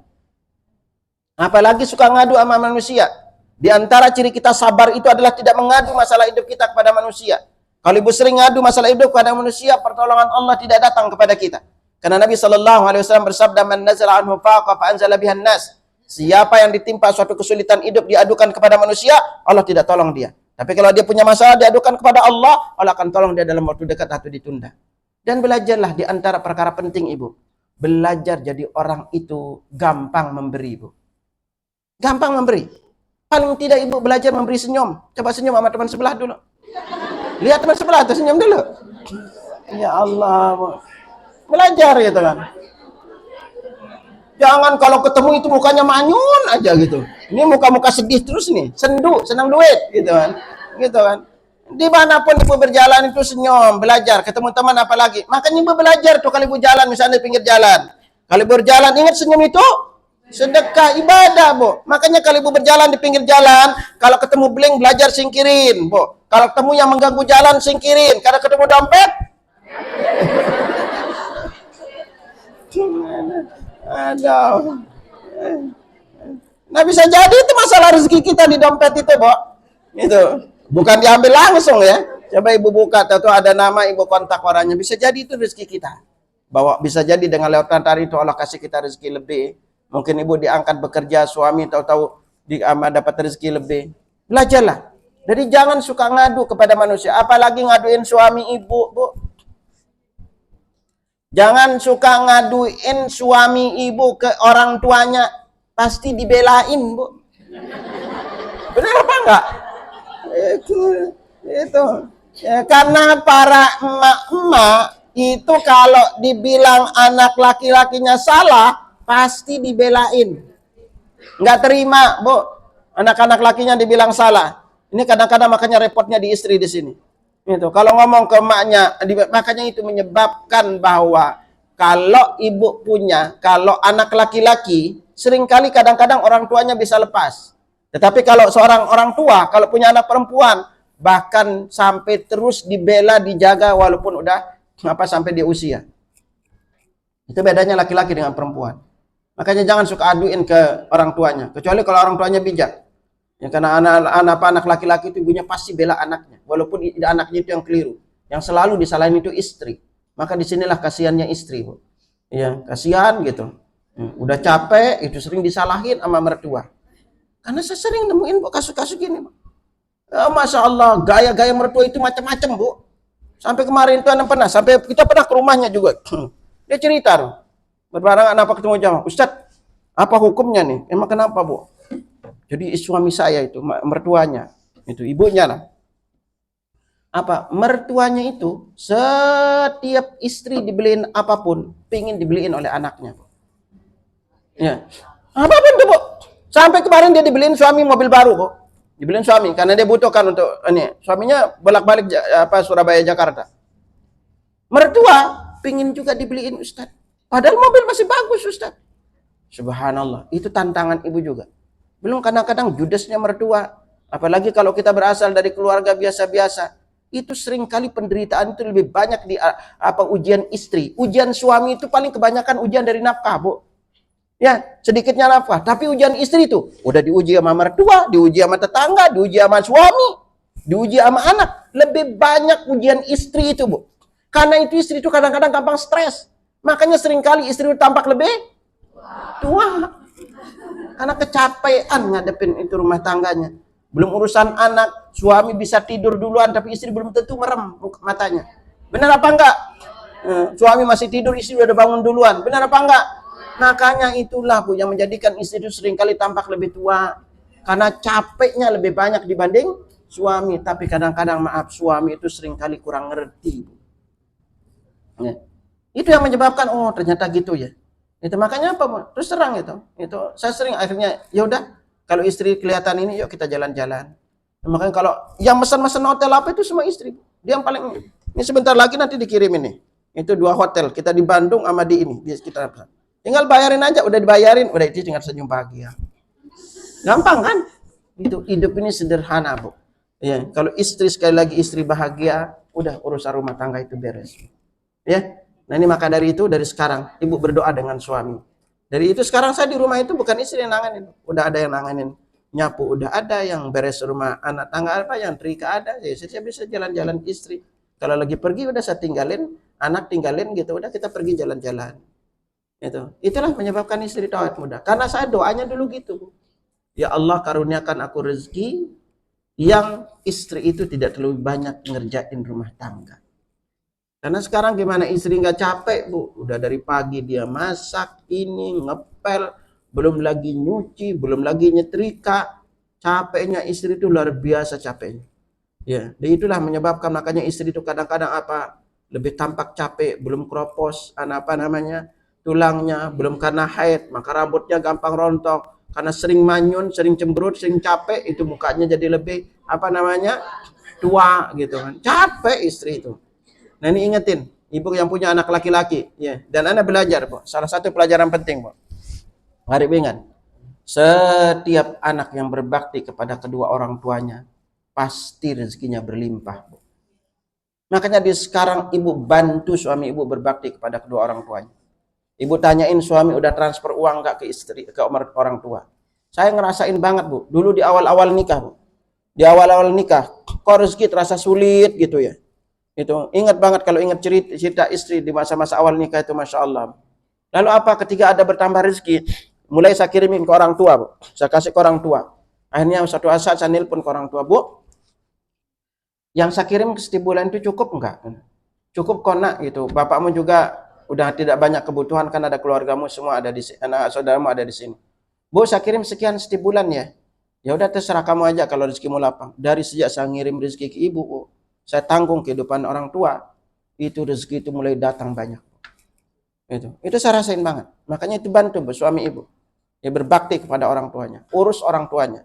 Dan setelah saya banyak pengalaman dengan keluarga-keluarga lain di Jakarta, selalu saya melihat setiap anak yang selain dia baik sama istrinya, lalu dia ngerawat orang tuanya, peduli kepada keluarganya, itulah yang diberikan, titipkan rezeki lebih banyak oleh Allah. Ibu perhatiin aja di keluarga ibu. Siapa yang Allah takdirkan lebih mapan, lebih banyak rezekinya, itu selalu anak yang paling peduli sama keluarganya. Paling baik sama orang tuanya. Selalu, Bu. Ibu perhatiin aja. Sudah banyak melihat kisah sini. Dari itu saya belajar, oh ya udah. Akhirnya mertua aja saya di rumah saya, Bu, mertua. Nah di sini makanya dari sekarang ibu jaga kesehatan, ya. Jangan malu ngerawat diri. Ya, minta kalau ibu butuh untuk jalan-jalan sama suami, ajak jalan-jalan. Walaupun cuma muter-muter jalan, Bu, walaupun makan di pinggir jalan nggak apa-apa. Nggak apa-apa, sederhana. Wanita itu cuma diajak makan, diajak minum air kelapa, itu aja udah bahagia. Diajak itu ke Indomaret aja istri udah bahagia kok. Itu kan ya. Itu kan. Ajak aja keluar, ibu coba aja kalau suami keluar, dia ikut, diboncengin aja, itu lebih bahagia, Bu. Karena kenapa? Dia cuma pengen lepas dari kesibukan. Ya kepingin juga rehat, kepingin juga dekat dengan suami. Sederhana hidup ini, ya. Itu sehingga apa? Jadikan keluarga itu. Ibu niat apapun yang ibu lakukan di rumah, jadikan itu sebagai nilai ibadah di sisi Allah. Doain suami ibu, rawat anak ibu ikhlas karena Allah. Karena ikhlas itulah yang akan menjadi tenaga kuat kita. Kalau ibu tidak ikhlas, aduh lebih capek lagi bu. Ya ikhlas lakukan karena Allah. Ya terus melakukan karena Allah dan terus sambil berdoa berdua. Ya ajak suami ibu berdoa. Kalau ibu nanti suatu saat kepingin diajarin gimana agar doanya makbul, kasih kabar aja bu. Ya saya dapat umroh gratis setiap tahunnya, beberapa kali setahun. Bahkan sampai saya minta duit sama Allah bu. Dulu di awal nikah, itu kok terasa lebih sempit. Saya minta aja sama Allah, ya Allah, gimana sih rasanya dapat, dulu di tahun 2000-an bu ya. Ya Allah, gimana sih rasanya dapat sehari itu 250.000 ya Allah. Dan Allah kasih bu, 250.000. Berjalan berlalu, ternyata bisa ya. Coba naikin dulu deh, gitu. Akhirnya naikin. Ya Allah, gimana ya dapatnya rasanya itu sehari itu 500.000 ya Allah. Allah kasih bu, naik 500.000 sehari. Lalu saya angkat tangan, ya Allah ternyata bisa ya. Coba dinaikin lah, gitu kan. Naikin lagi minta, gitu kan, ya kan. Gitu. Akhirnya apa? Minta 1 juta sehari bu. Itu ya Allah, gimana ya dapat rasanya itu dapat 1 juta sehari ya Allah. Itu momen itu saya ingat banget bu. Hari itu Allah takdirkan dapat 1 juta sehari, saya pulang istri itu bahagia banget. Lalu berlanjut terus dapat rezeki 1 juta sehari bu. Lalu suatu hari saya ingin, ya Allah ini dapat 1 juta sehari bisa. Ya Allah bisa nggak dapat sehari itu 5 juta ya Allah. Allah kasih bu. Sampai saya berdoa dapat 20 juta sehari dapat bu. Sampai kemarin pernah saya nekat minta 10 juta, 10, 20 udah bisa. Saya berdoa ya Allah bisa nggak masuk ke rekening 1 miliar ya Allah. Gitu. Karena dulu pernah masuk ke rekening miliar bu, cuma sedekah dulu. Sedekah yang masuk. Saya buka gitu, tembus 1 miliar sedekahnya gitu kan. Tembus 1 miliar. Akhirnya saya foto aja kan. Saya berdoa ya Allah. Gimana ya rasanya masuk ke rekening 1 miliar ya Allah. Saya cuma berdoa aja bu, minta. Berbulan-bulan belum gitu, sampai datang berita. Lalu Allah takdirkan sehari itu transaksi 100-200 juta masuk. Pas di rekening, tembus 1 miliar. Tembus 1 miliar. Kemarin saya buktiin bu. Ini agar ibu yakin di bab doa. Pasal si Ramadan bu ya. Udah ngeliat sama istri. Waduh. Ini kalau anak udah sekian. Ini nanti yang masuk sekolah. Ini yang daftar. Ini yang lulus. Kita butuh sekian nih. Kurang lebih sekitar 300 jutaan butuh. Ya Allah. Bulan ini nih 3 bulan ini butuh 300 juta nih ya Allah. Gimana caranya Allah? Ya Allah tunjukin jalannya. Ya Allah mudahkan jalannya biar dapat 300 juta. Ya Allah bu, tahu apa? Serang beberapa waktu dapat kabar tembus bu 300 juta. Gitu. Jadi jangan ibu takut minta sama Allah bu. Ya kan? Agar ibu ngerti. Saya kalau udah lama nggak berangkat umrah bu, saya cuma bilang ya Allah, ini udah 4 bulan ke berangkat umrah ya Allah. Pengen umrah lagi. Udah kucuk-kucuk apa? Selang beberapa waktu ditelepon, Ustaz, tanggal sekian kosong nggak? Itu. Udah ada jamaah? Iya, udah berangkat. Jadi ternyata apa? Kuncinya ibu gantungkan hidup sama Allah. Jangan pernah malu minta sama Allah. Ya. Kita itu kebanyakan itu sering malu minta sama Allah. Ya, kita sering ngandelin kehidupan kita sendiri. Itu apapun sekarang ibu belajar minta sama Allah. Karena Allah dan katakan kita dalam hadis qudsi, ana innadzanni 'abdi bi. Aku itu tergantung perasaan hambaku kepadaku. Kalau ibu menyangka bahwa suami ibu rezekinya sempit, ibu sempit. Kalau ibu menyangka rezeki suami ibu hanya dapat dari bekerja, ya Allah titipin ibu rezeki gitu. Dan belajar sekarang. Apapun yang ibu inginkan, angkat tangan minta kepada Allah. Apapun kesulitan ibu, jangan pernah minta kepada selain Allah. Allah berjanji untuk mengijabah doa kita. Ya. Nah ini ibu sekalian udah siang. Udah siang kan gitu. Ya. Ya udah ini ada yang mau nanya silakan. Ya, ada? Mak udah paham ya, gampang. Ada yang nanya? Enggak ada. Oke, sebagai nasihat pada ibu-ibu sebelum kita tutup, kalau nggak ada yang nanya nih. Udah pinter-pinter berarti mak-maknya nih. Apa doanya? Ada pola, Bu. Doa yang terkabul itu. Sebenarnya ada 7 pola, Bu. Ya. Ringkasnya aja. Suatu saat kalau ibu minta kajian, anak kupas ini deh. Bab doa terkabul ini anak kupas sampai paling tidak 8 kali loh, Bu. Besok ini pagi yang ngisi Bab doa terkabul. Karena ada tahapan-tahapan untuk ibu doanya terkabul. Ya ada pola doa terkabul itu. Dan nanti kalau ibu udah sering berdoa, apapun yang ibu minta itu bisa Allah kabulkan. Tapi satu ingat, di bab doa itu jangan suka bertanya bagaimana. Dan jangan suka batalin doa sendiri. Apa maksudnya? Ibu angkat tangan berdoa, ya Allah, aku pengen berangkat umroh gratis bintang 5 setiap tahun ya Allah. Selesai doa, emang bisa? Apa iya? Gitu kan. Ini ibu batalin doa sendiri lah kok. Nggak boleh gitu doanya gitu kan. Ya. Dia sendiri minta sama Allah, udah raguin Allah. Padahal Allah salah satu ada 4 janji Allah di dalam Al-Quran. Ada 4 janji Allah. Salah satunya doa diijabah. Allah berfirman surah Ghafir surah 40 ayat 60, ud'uni astajib lakum. Berdoalah kalian kepadaku, doa kalian aku ijabah. Makanya 80% lebih doa kita itu diijabah oleh Allah kalau kita memiliki syaratnya. Jadi doa itu ada 7 poin ibu harus pelajarin. 1, doa itu punya keutamaan. Ibu harus pelajarin apa keutamaan doa. Maka nanti ibu bersemangat berdoa. Yang kedua, doa itu punya syarat dikabulkan. Nah, syarat-syarat ini 80% penyebab doa diijabah itu di syarat ini, Bu. Ini. Dan salah satu syarat paling kunci adalah yaitu at-thiqatu billah wal yaqinu bil ijabah. Totalitas kita yakin kepada Allah, percaya kepada Allah dan yakin doa kita diijabah. Walaupun kelihatan sulit menurut ibu, Allah akan ijabah doa kita. Walaupun menurut orang itu nggak mungkin, nggak ada yang tidak mungkin bagi Allah. Ya kan? Itu makanya ajarin teman-teman gimana cara dapat umroh gratis setiap tahun bintang 5, Bu. Ya, harus ada keyakinan. Makanya kan tadi kalau ibu berdoa udah nggak yakin dulu, nggak yakin ibu pasti ibu nggak akan doanya diijabah. Karena Nabi bersabda, Allah berfirman dalam hadis qudsi, "Ana inda dzanni 'abdi bi." Aku tergantung prasangkaan hambaku kepadaku. Kalau ibu menyangka rezeki suami ibu hanya dapat dari kerja, Allah kasih ibu rezeki dari kerja aja. Tapi kalau ibu belajar nanti akses rezeki dari arah yang tidak terbatas-batas, Bu. Dari rezeki itu bisa datang dari arah apapun kita, maka Allah akan berikan ibu dari arah yang tidak disangka-sangka. Makanya di bab rezeki itu jangan pernah berkata nggak mungkin. Dan jangan suka bertanya bagaimana. Allah cuma nyuruh kita minta, biarkan Allah yang tentukan jalannya. Kalau ibu bertanya bagaimana, pusing, Bu. Gitu. Ya. Ibu suami dapat rezeki sekian, misalnya gaji 5 juta. Cukup nggak nih untuk hidup?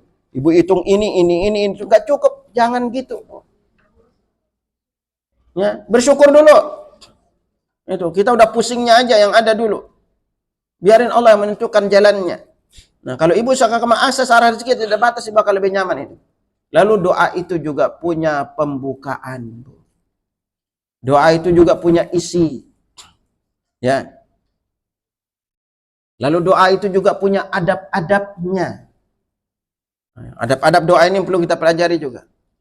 Udah adab-adabnya, doa itu juga punya waktu makbulnya. Makanya pilih waktu-waktu terbaik untuk berdoa.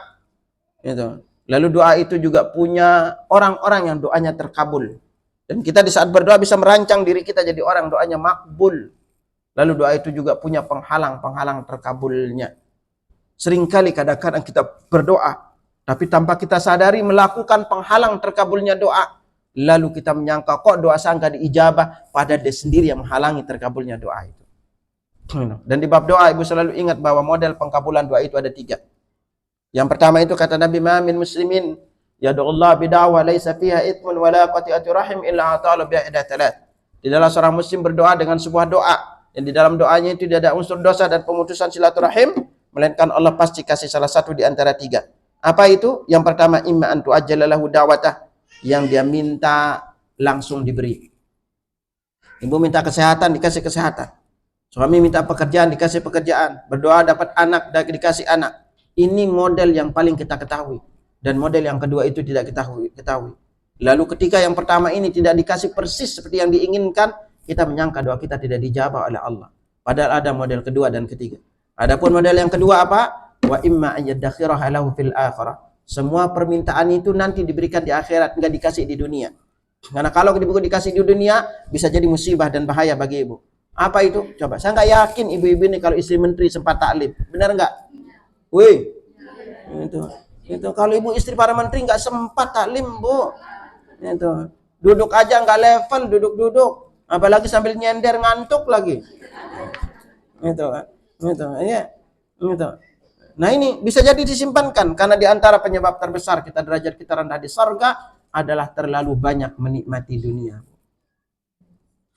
Kalau ibu terlalu banyak nikmati dunia, semua beli mahal-mahal semua, masya Allah. Ya, tas itu, aneh jamaahnya Bu, itu mereka cerita, tas aneh ini mereka bukan puluhan juta lagi Bu. Itu beli tas kecil harganya 1 juta, ada yang 100 juta, ada yang 500 juta. Tasnya Bu tuh sampai ke Singapura hanya untuk beli tas 500 juta Bu. Ya kan? Itu kita boro-boro gitu Bu. Ya, nah bisa jadi itu lewat kita sombong. Dan yang berikutnya adalah yang ketiga modelnya, kita dipalingkan dari musibah yang akan menimpa kita. Jadi jangan kita tidak tahu, bisa jadi Allah simpan apa, hindarkan kita dari bencana, musibah yang akan menimpa kita. Itu adalah efek dari doa keselamatan yang kita minta. Dan kalau ibu mau berdoa, cari ringkasan doanya, ya. Pertama itu kunci terbesar itu yakin, apapun yang ibu minta. Makanya kalau ibu pernah meminta sesuatu kepada Allah, di antara kalimat penting ibu ingat, jika Allah memberikan sesuatu kepada orang lain yang sedang kita minta, maka yakinlah Allah pasti akan memberikannya kepada kita jika kita terus meminta kepada Allah. Jadi sekarang apa ibu minta, coba lihat, ada enggak orang lain yang Allah beri? Kalau ada, ibu minta, maka ibu akan dikasih oleh Allah. Ya.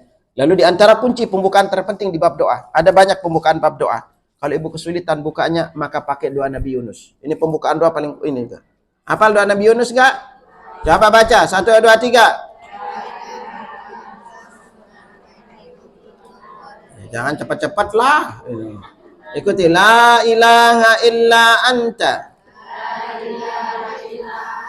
subhanaka inni kuntu minal zalimin. Berikutnya ibu baca selawat.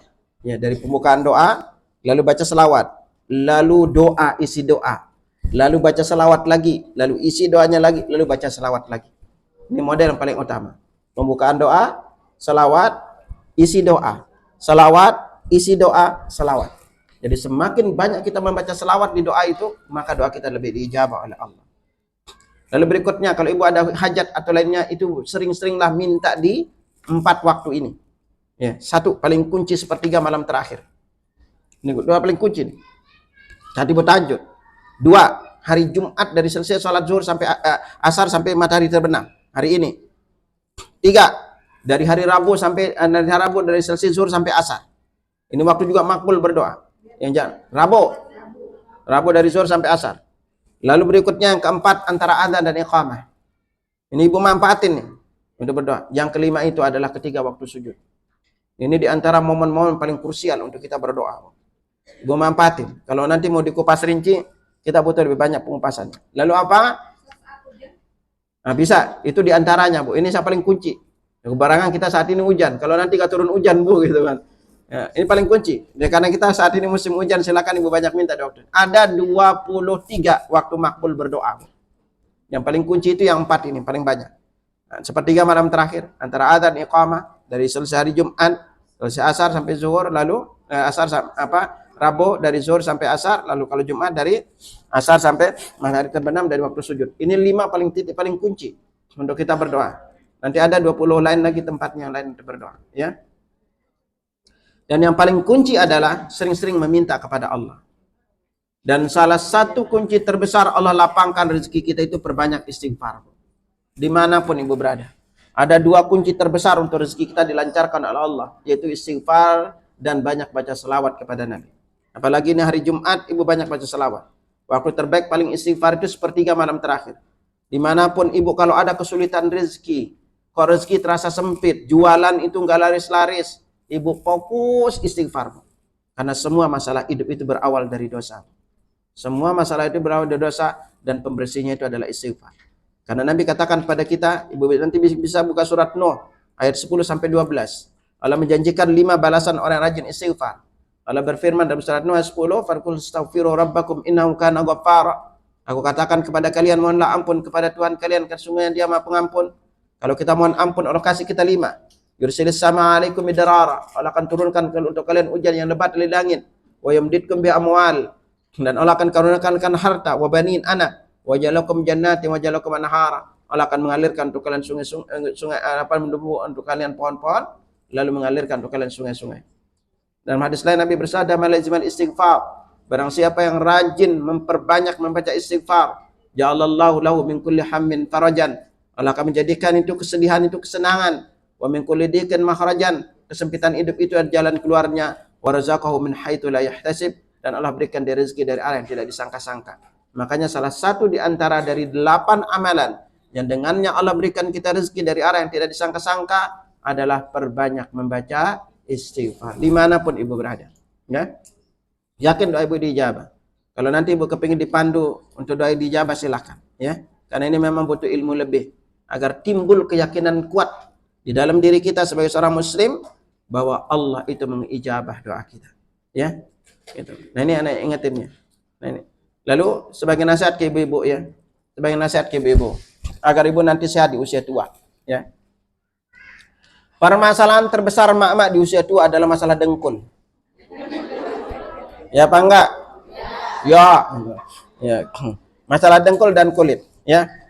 Dulu saya belajar, Bu. Di waktu ini kita belajar bahwa namanya tua, dengkul pasti masalah. Lalu kulit pasti gelap. Benar enggak? Ya. Udah mulai keriput-keriput. Ya. Itu. Saya kelola rumah bekam itu udah 15 tahun di Jakarta, ya. Kami kelola rumah bekam. Dari itu semakin banyak belajar di dunia herbal. Anda belajar apa? Ternyata penyebab terbesar masalah dengkul, Bu, itu berawal dari usus, Bu. Ya. Dan penyebab kulit ibu gelap itu masalahnya di usus. Ya, makanya kami, Bu, di klinik itu lagi banyak tangannya. Emak-emak yang tangannya kram, ibu yang gampang kram tangan, gampang kram kaki, apalagi gampang perut kram, kulit gelap. Itu hanya diterapi dari ususnya, Bu. Itu lutut ibu sembuh dengan sendiri. Kulit ibu kembali cerah, tangan ibu yang kaku ini jadi berhenti. Itu ya. Makanya apa? Saya sendiri, Bu. Sekarang lagi belajar itu makan sehari sekali, Bu. Kalau malam udah nggak makan, Bu. Gitu. Udah malam itu udah gak makan. Nah ini kenapa gitu? Agar ibu kalau udah masuk usia 40 ke atas, itu udah banyak terjadi perubahan dalam struktur hidup kita. Udah mulai kulit, dari sisi kulit udah mulai, kenapa? Karena darah kita di usia 40 ke atas itu udah struktur darah kita itu jadi kental, Bu. Makanya ibu perhatiin aja kalau ibu usia 40 itu kok gampang capek. Dulu ngurus rumah tangga semuanya bisa, itu waktu usia 20-30. Sekarang kok ini sedikit gampang capek, berdiri dikit pinggang cepet pegel, lalu kulit mulai agak kasar-kasar. Itu karena kita nggak pernah bersihin usus, Bu. Coba ibu belajar. Kuncinya terbesarnya ketika ibu sedikit makan, Bu, itu lebih sehat, Bu. Apalagi ibu yang masuk usia 40. Sedikit makan itu lebih sehat. Makanya kalau ibu ketemu teman-teman apalagi yang wanita kena kanker, Bu, suruh dia puasa, kankernya itu akan lebih hilang. Puasa aja. Tapi minum air putih. Dan yang paling kunci itu adalah pikiran, Bu. Makanya kalau ketemu orang itu senyum, Bu. Jangan manyun aja. Mukanya itu muka sendu aja kelihatannya itu. Ya belajar senyum ketemu. Dan belajar minum air putih. Nggak harus ibu makan mewah-mewah, Bu. Karena semakin ibu rajin puasa, sedikit makan, itu lebih sehat loh, Bu. Itu apalagi ibu ingat. Bagi kita muslim, Bu. Ibu ingat itu. Semakin sering makan, lebih sehat, Bu. Ya sering makan, Bu. Dibanding banyak makan. Dan semakin ibu sering makan, maka lebih banyak dosanya diampuni, Bu. Makanya bersyukur sering makan, Bu. Ibu semakin sering makan, dosanya lebih banyak diampuni oleh Allah. Kok bisa, Ibu? Ingat kembali lagi, contoh Nabi. Kalau ibu makan, jangan lupa baca Bismillah. Selesai makan, baca doa ini. Boleh baca yang pendek, Alhamdulillah. Tapi kalau ibu baca doa ini, selesai makan, kata Nabi, man akala ta'aman, siapa yang selesai makan, baca ini, Alhamdulillahilladzi at'amani hadza wa razaqani min ghairi haulin minni wala quwwah. Kalau baca doa ini, dosa-dosa yang dulu diampuni. Maka ibu senanglah makan. Semakin banyak sering makan, dosa ibu lebih banyak diampuni oleh Allah. Kan enak, Bu, ya. Selesai makan, makannya dikit-dikit aja, Bu. Sejam makan, berhenti. Nanti lagi 1 jam, makan lagi. Bukan banyak makan. Kalau makan apa? Nah, ibu belajar tuh ya. Jadi ibu semakin jangan malas minum, Bu, ya. Karena wanita itu apalagi, Bu, udah masuk usia 40, kadang-kadang banyak minum, itu sering beser, Bu. Itu lebih bagus, Bu. Dan kulit ibu nanti, kalau ibu udah sedikit minum, maka ibu berpotensi darah kental. Kalau darah kental itu terjadi rambut rontok, kulit jadi mulai gelap, tangan mulai kaku, pinggang mulai gampang sakit gitu kan. Itu ya. Jadi ibu belajarlah minum. Ya enggak usah belajar ibu tidak minum, terutama paling kuat itu tinggalin yang manis-manis, Bu. Belajar lepas yang manis-manis, cukup ibu aja yang senyum manis. Ya, jadi ibu belajar tinggalin yang manis-manis, ibu aja yang senyum manis sudah cukup gitu. Ya.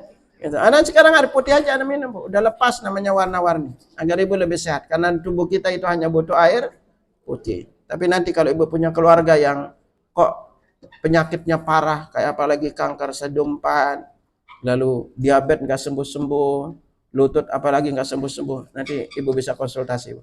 Karena kita banyak menangani lansia ya. Agar ibu di usia tua itu sehat, Bu. Agar ibu gampang taklim. Memang juga kalau ibu sakit di usia tua bersyukur, Bu. Dulu waktu muda ngelayap kesana kemari. Gitu. Tapi sekarang agar ibu pilih kemana ngelayapnya gitu kan. Ya agar ibu datang ke taklim. Tapi pada intinya husnuzonlah kepada Allah. Ya belajar untuk selalu dengan kita berpikir dan sering berzikir dan perbanyak istighfar.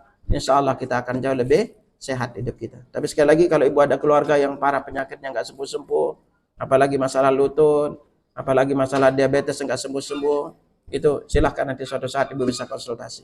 Wallahu alam bisawab. Nah udah selesai itu ibu pulang, jangan kemana-mana. Ya silakan. Waalaikumsalam. Jika kita berdoa dengan tujuan kesenangan dunia, apakah kita termasuk orang-orang yang bertakwa? Ya. Misalnya kayak kita berdoa nih biar rezeki lancar, puasa ini gitu ya Ustaz ya. Ya. Bukankah Allah menginginkan hamba-hambanya berdoa hanya untuk menjalankan perintahnya semata? Oke. Nah, anak-anak saya itu pokoknya mama gak usah banyak-banyak doa, udah jalanin aja Allah. Kurang tepat, Bu. Itu pemahaman kurang tepat. Ya, para sahabat itu sampai minta garam di waktu sujud loh, Bu. Minta garam sampai Nabi katakan kepada kita, mintalah kepada Allah sampai tali sendalmu putus, minta kepada Allah. Ya kan? Jadi apapun kita minta kepada Allah. Salah satu memang permintaan paling mulia itu adalah iyyaka na'budu wa iyyaka nasta'in. Kalau suruh kita ibadah lalu isti'anah, maka permintaan paling mulia itu adalah kita minta tolong kepada Allah agar dimudahkan ibadah. Jadi silakan kita minta, mau dunia akhirat kita minta kepada Allah boleh. Ibu minta kendaraan yang empuk karena Nabi bilang apa? Di antara tanda kebahagiaan apa? Rumah yang nyaman kata Nabi, kendaraan yang empuk, itu keluarga yang baik, rezeki yang lapang, itu di antara tanda kebahagiaan. Gitu. Adapun tanda kesengsaraan, rumah yang sempit, istri yang durhaka, kendaraan yang enggak nyaman, tetangga enggak baik, itu kan. Jadi silakan minta apapun kepada Allah. Para sahabat itu sekali lagi minta garam itu di saat sujud, Bu. Mereka minta garam. Jadi kalau kita nggak minta kepada Allah, itu tanda kita sombong. Ngangkat tangan minta kepada Allah. Karena banyak di bab doa itu. Kalau kita udah belajar di bab doa, Bu, kita itu dalam sehari tidak kurang membaca itu sampai 150 doa, Bu. Dalam sehari. Gitu. Apalagi di bab sholat. Sholat itu hampir 100 permintaan yang kita minta kepada Allah. Jadi mintalah, Bu, apapun. Terutama baik untuk yang paling baik ada 8 doa yang paling sering Nabi minta. Salah satu adalah untuk kebaikan dunia dan akhirat. Tapi boleh, Bu. Mau minta suami ibu, mau minta anak. Karena saya minta anak, Bu. Ibu kalau dengar kisah saya minta anak itu selang-seling, Bu. Uang saya minta sama Allah, ibu minta lagi sama siapa? Lebih minta sama Allah. Karena minta sama manusia itu bikin kecewa, Bu. Makanya jangan pernah berharap suami ibu itu akan nemenin ibu terus, Bu. Nggak mungkin. Ya, emang ketika istrinya meninggal, emang suami mau ikut juga dikubur? Pret gitu. Mintalah kepada Allah. Boleh, tapi ada nanti permintaan terbaik kita selain dunia. Tapi kita boleh minta untuk dunia juga, ya. Wallahu a'lam bishawab. Ada lagi? Udah cukup? Ya baik, demikian kalau memang udah, ibu pulang ke rumah, jangan kemana-mana. Ya dan sekian, subhanakallahumma wa bihamdika asyhadu an la ilaha illa anta astaghfiruka wa atubu ilaihi. Assalamualaikum warahmatullahi wabarakatuh.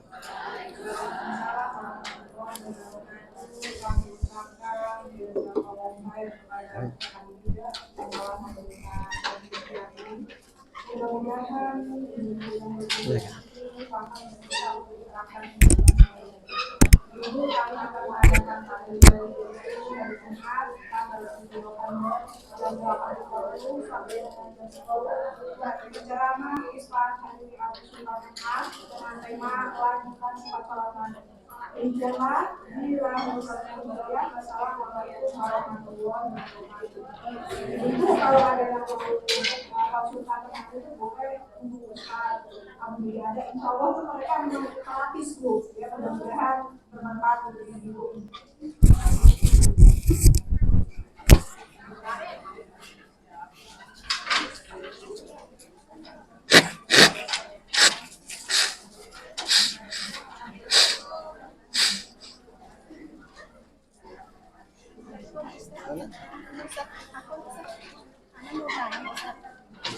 Ini dari yang hadis baru ini ke setabrak Ustaz.